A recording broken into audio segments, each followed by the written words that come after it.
Look around you, man. You can find inspiration. You can find discouragement. It all depends on you. Perception is everything.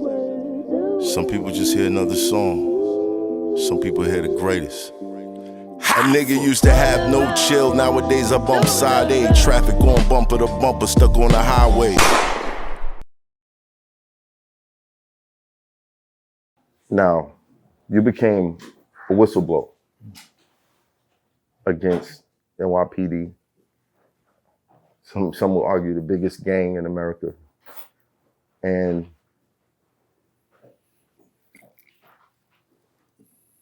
you had to accept death in the moment that you decided to make that decision. Tell us about the night that you decided to make that decision. Yeah, whew. Yeah, that was so before the whistleblowing, I spoke out internally.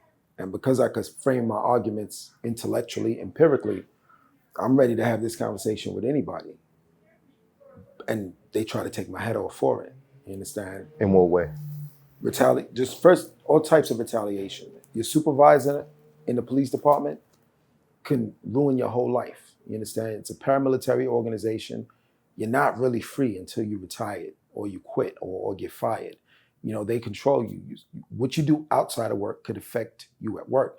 Very few jobs, what you do outside of work could get you suspended. You know what I mean? I know somebody that got into a bar fight in Texas and came back and was suspended. You understand? Like, you are held to a higher standard, and because of that, they could f you, right. and they do. If you're on the list, it's a wrap. So at first it came with the assignments, right? The more your seniority increases, the better your assignment gets. Not me. They kept me with the low assignments, the rookie assignments. And at first it bothered me, but then I was like, you know what? I'm with my people. Prisoner transports, hospitalized prisoners. And what I did with, I didn't enjoy it, but what I did with it was it gave me an opportunity to interview cats. Like, yo, what happened? Like, how'd you end up in here? And that's when I took I was taking a survey in my mind, and I'm like, yo, they keep locking dudes up for nothing, And I knew what it was. It was the quotas, right? After the academy. So when I went into the police academy, I couldn't see why we get treated the way we do. In the academy, it didn't reveal that. I was shocked. Because I know what I've been through. I know what we all go through, especially as Black men. Right. But literally the first day out of the academy, we were given quotas. Now, I gotta ask, because in the academy, one of the officers that were doing training for years was one of the guys with the highest amount of civilian complaints. Was that the person that trained you? No. What kind of training was it? So the curriculum is actually written, like, if they followed that, a lot of the shit we see, we wouldn't see. The problem is, when it comes to us, it's a complete different system. You feel me? There's what's on paper and then what actually happens.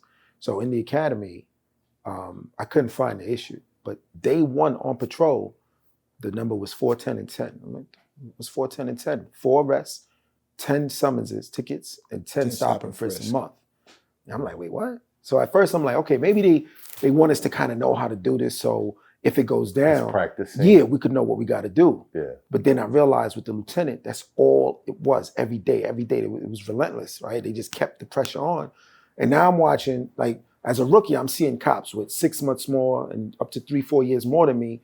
They just on it. But then I'm seeing people that I know from the academy that I know they're not bad people, but I'm watching how they patrol, how they police, especially the minority, the Black and Hispanic ones. I'm like, wait, you from LES, you from Harlem, you from Flatbush like me. Why are you moving like this? Oh, I'm just trying to get my numbers. I'm like, wait. So because you're trying to get your numbers, you're gonna violate your community, you're gonna violate your people. And that's when I'm like, yo, this is crazy. So, but I'll answer the first question before I get back to that. The worst, the moment. So I ate the retaliation. I didn't enjoy it, but I'm like, if this is the price I gotta pay to not violate you, I'm gonna eat it, right? And then the opportunity came. My man Jim, he did some time as a juvie, came out, became read Malcolm, became focused, and he started traveling as an advocate for juvenile justice. And I accompanied him to DC, but they did everything for me not to go to DC and testify. It was President Obama had a task force. This was January 2015. But I figured out a way to go. I went. When I came back, they had it all waiting for me. Low evaluations. I'm on the list to be promoted to sergeant.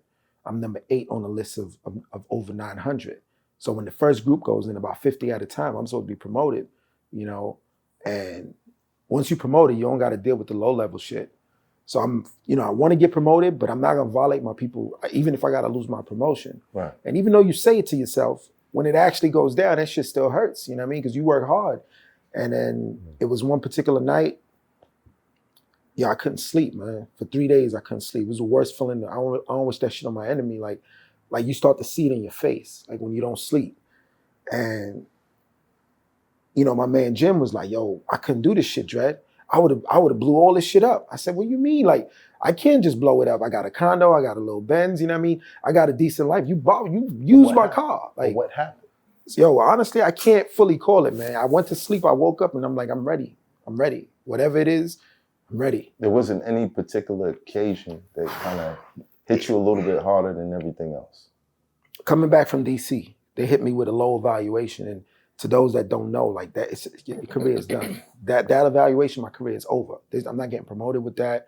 That combined with the conversation with my man, where I'm pushing back on him, but then, you know, after the third day, I was like, fuck it. It is what it is. If I gotta, in order for me to stand up to suspension, reprimand, anything that they throw at me, I gotta be ready to die. And the shit I'm getting ready to expose, I gotta be ready to die. Why ready to die? Because honestly, man, them summonses becomes money, right? Parking summonses alone makes $500 million in New York City.